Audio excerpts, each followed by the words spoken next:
kai nesugalvojau, o prajaučiau, kokia turėtų būti mano knyga. Aš net neatsimenu to momento, nes tai nebuvo kažkoks staigus įvykis.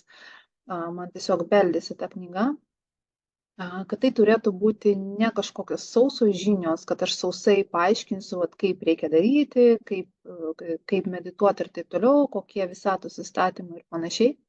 O kad tai turėtų būti gyva knyga, kur būtų asmeninė patirtis ir kad ta patirtis nebūtų vien tik tai kažkokia tai super šviesi, super graži, kad tai būtų ir tie dalykai, kurie yra kaip klaidos, kaip kažkas tokio, kas yra skaudu. Ir aš daugiau vadovavausi tuom, kad aš žinau, su kokiom užklausom ir su kokiais klausimais ateina žmonės į individualias konsultacijas.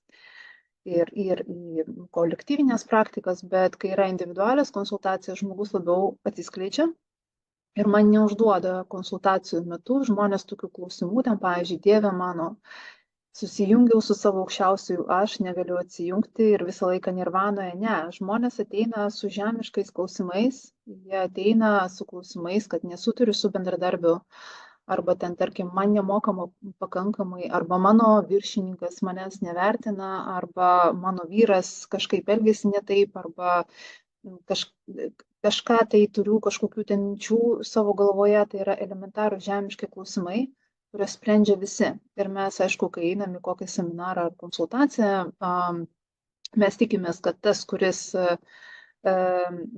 mus konsultuoja, arba tas, kuris veda seminarus, jisai supras mus ne tik kaip specialistas, bet dar ir kaip žmogus. Kad jis mūsų ten kažkaip nenuteis ir panašiai.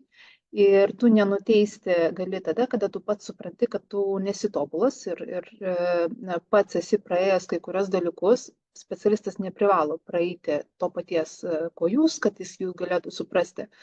Bet kai tu esi toje būsenoje, kad tu supranti, kad tu nesi nušvitusi ir netgi jeigu palyginus su kažkuom esi labiau pažengusi, vis tiek tai dar nėra pabaiga, nėra visiškas nušvitimas. Ir nėra visiškas tobulumas ir tai padeda labai gerai likti tokioje teisingoje vietoje, kai tu sugebi adekvačiai save vertinti. Ir va tai yra labai svarbu, kad ne tik tai, kad tas, kuris veda kitiems adekvačiai save vertintų, bet ir tie, kurie pas jį ateina, galėtų adekvačiai vertinti savo pasirinkimą. Kodėl buvo pasirinktas, pavyzdžiui, būtent šitas vedėjas, ar ne? Kodėl aš padariau būtent tokį pasirinkimą,